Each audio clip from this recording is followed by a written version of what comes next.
तो आज के इस वीडियो में हम डिस्कस करेंगे a new and very important classification of fire जो कि सभी सेफ्टी प्रोफेशनल्स को पता होना चाहिए, जो कि बेस्ड है लिथियम आयन बैटरीज के ऊपर, जिसका यूज मेनली ईवीज यानी कि electrical vehicle, solar systems, data centre और डेली यूज होने वाले इलेक्ट्रॉनिक डिवाइसेस में किया जाता है, जिसकी वजह से एक नए टाइप के फायर रिस्क इमर्ज हुआ है, जिसको देखते हुए आईएसओ 3941 ने अपने सबसे लेटेस्ट एडिशन में एक नए टाइप के क्लास ऑफ फायर को इंट्रोड्यूस किया है, जो कि है क्लास एल फायर। तो चलिए वीडियो को शुरू करते हैं और डिटेल में जान। तो दोस्तों सबसे पहले हम क्लास एल फायर कैसे इंट्रोड्यूस हुआ उसके बारे में हम डिस्कशन करेंगे। Fire classification is essential for selecting correct fire fighting equipment and methods, यानी कि दोस्तों फायर क्लासिफिकेशन जरूरी है ताकि हम फायर को एक्सटिंग्विश करने के लिए करेक्ट फायर फाइटिंग इक्विपमेंट्स और मेथड्स का यूज करें। Earlier fire classes A B C D and F were developed when battery based energy systems were limited, यानी कि जब पहले battery based energy systems limited थे हमारे पास, तो उस टाइम 5 क्लासेस ऑफ फायर थे जो कि थे ए बी सी डी और एफ।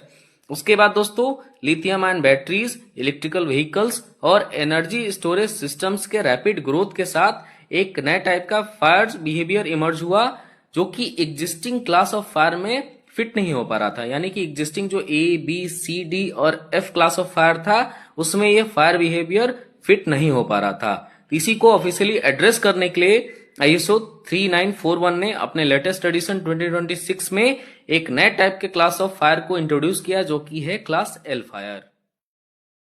नेक्स्ट हम डिस्कस करेंगे दोस्तों definition of class L fire, यानी कि क्लास एल फायर का definition as per ISO 3941:2026. Class L fires are defined as fires involving lithium ion cells and batteries, यानी कि वैसे फायर जिसमें लिथियम आयन सेल्स और बैटरीज इन्वॉल्व हो। Next है दोस्तों where no lithium metal is present, यानी कि वहां पे लिथियम मेटल प्रेजेंट ना हो, यानी कि लिथियम मेटल फॉर्म में ना प्रेजेंट हो के वहां केमिकल फॉर्म में प्रेजेंट हो, तो उस तरीके के फायर को दोस्तों हम क्लास एल फायर कहेंगे। नेक्स्ट है these fires are categorised as electrochemical fires, यानी कि इस तरीके के फायर को दोस्तों इलेक्ट्रोकेमिकल फायर्स कहा जाता है। Compare to other fire classes, class L fire have higher energy density, यानी कि अदर क्लासेस ऑफ फायर को कंपेयर करें क्लास एल फायर से, तो क्लास एल फायर में हायर एनर्जी डेंसिटी होता है। Faster fire growth rate when energy is release, यानी कि इसमें फास्टर फायर ग्रोथ रेट होता है जब एनर्जी रिलीज होता है।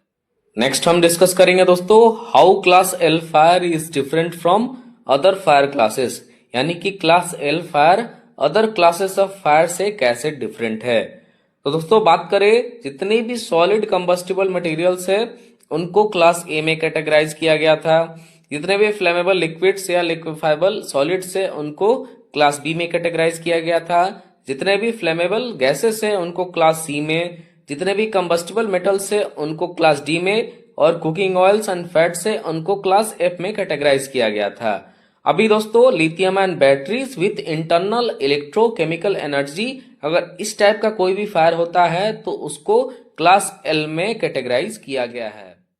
नेक्स्ट हम डिस्कस करेंगे दोस्तों unique hazards of class L fire, यानी कि क्लास एल फायर में क्या क्या यूनिक हजार्ड्स है उसके बारे में हम डिस्कस करेंगे। तो सबसे पहला हजार्ड है दोस्तों venting of hot and explosive gases, यानी कि जब भी बैटरी में आग लगता है तो उस दौरान उस बैटरी का प्रेशर काफी बढ़ता है, जिससे कि हॉट और एक्सप्लोजिव गैसेस रिलीज होते हैं, जो कि बैटरी के ब्लास्ट होने का रिस्क क्रिएट करता है।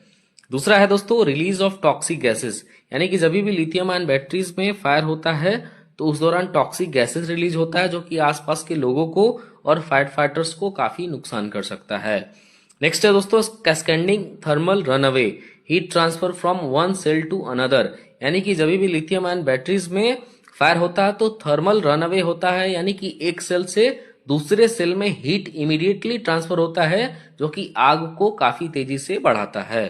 नेक्स्ट है दोस्तों प्रोजेक्टाइल एक्सपल्जन ऑफ बर्निंग और हॉट बैटरी सेल्स, यानी कि जब भी फायर होता है किसी बैटरी या सेल में तो उसमें प्रोजेक्टाइल एक्सपल्जन होता है, यानी कि बहुत तेजी से प्रोजेक्टाइल की तरह उसमें सेल्स और बैटरीज एक्सप्लोड करते हैं, जिससे कि आसपास के लोगों को या फायर फाइटर्स को इंजर्ड कर सकते हैं। नेक्स्ट है दोस्तों leaking electrolyte which is hazardous and flammable, यानी कि जब भी बैटरीज में फायर होता है तो उसमें जो इलेक्ट्रोलाइट होता है वो लीक होता है, जो कि हजार्डस भी है और हाईली फ्लेमेबल भी है, जिससे कि आग और तेजी से बढ़ सकता है। नेक्स्ट है दोस्तों standard energy remaining inside damage cells, यानी कि अगर सेल्स डैमेज भी हो जाते हैं तो उसके अंदर स्टैंडर्ड एनर्जी होता है जो कि आसपास के लोगों को काफी नुकसान कर सकता है। नेक्स्ट है दोस्तों रीइग्निशन risk even after initial fire fighting, यानी कि अगर लिथियम आयन बैटरीज में फायर होता है, इनिशियल फायर फाइटिंग के बाद अगर फायर एक्सटिंग्विश हो गया है तो दोबारा रीइग्नाइट भी हो सकता है। इसका रिस्क हमेशा बना रहता है क्लास एल फायर में। और नेक्स्ट है दोस्तों electric shock hazard specially if batteries remain connected to power source, यानी कि अगर बैटरीज में फायर हुआ और वो पावर सोर्स से कनेक्टेड है तो उसमें इलेक्ट्रिक शॉक का भी हजार्ड क्रिएट हो जाता है। नेक्स्ट हम डिस्कस करेंगे दोस्तों common locations where class L fire risk exist, यानी कि वैसे लोकेशंस जहां पे क्लास एल फायर का रिस्क होता है। तो सबसे पहला है दोस्तों इलेक्ट्रिकल व्हीकल्स, यानी कि जितने ईवीज है इलेक्ट्रिकल व्हीकल्स है उसमें क्लास एल फायर का रिस्क होता है। नेक्स्ट है दोस्तों ई बाइक्स एंड ई स्कूटर्स, यानी कि जितने भी ई बाइक्स है ई स्कूटर्स है जिसमें लिथियम आयन बैटरीज का यूज हो रहा है वहां पे क्लास एल फायर का रिस्क होता है। उसके बाद है दोस्तों बैटरी एनर्जी स्टोरेज सिस्टम, यानी कि BESS सिस्टम्स में इसमें क्लास एल फायर का रिस्क होता है। नेक्स्ट है दोस्तों सोलर पावर बैटरी बैंक्स, यानी कि जितने सोलर पावर प्लांट्स है उनके बैटरी बैंक्स में क्लास एल फायर का रिस्क होता है।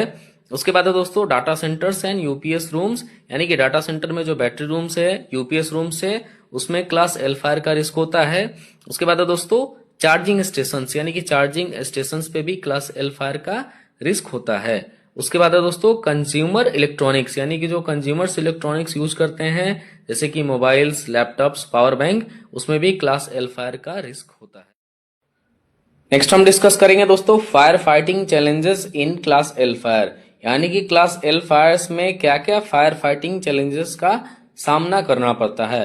तो सबसे पहला है दोस्तों फायर में appear extinguished but reignite later, यानी कि फायर लगता है कि एक्सटिंग्विश हो चुका है लेकिन दोबारा रीइग्नाइट हो जाता है।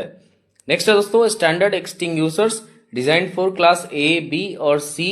फायर्स में बी इनइफेक्टिव, यानी कि जो क्लास ए बी सी के लिए स्टैंडर्ड एक्सटिंग्विशर बनाए गए हैं वो इस टाइप के क्लास ऑफ फायर में इनइफेक्टिव रहता है, उसका कोई भी इफेक्ट नहीं हो पाता है।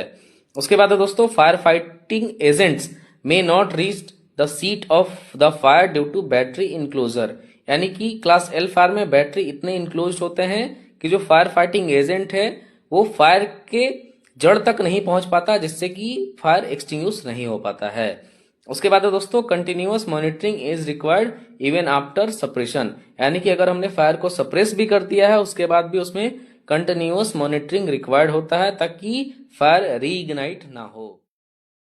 नेक्स्ट है दोस्तों safety considerations during fire fighting, यानी कि दोस्तों जब भी क्लास एल फायर होता है तो उसको एक्सटिंग्विश करने के टाइम या फायर फाइटिंग के दौरान हमें क्या क्या प्रिकॉशंस या कंट्रोल मेजर्स पे ध्यान देना चाहिए। तो सबसे पहला है दोस्तों risk of explosion and flying battery cells, यानी कि जब भी लिथियम आयन बैटरीज में फायर होता है तो उसमें एक्सप्लोजन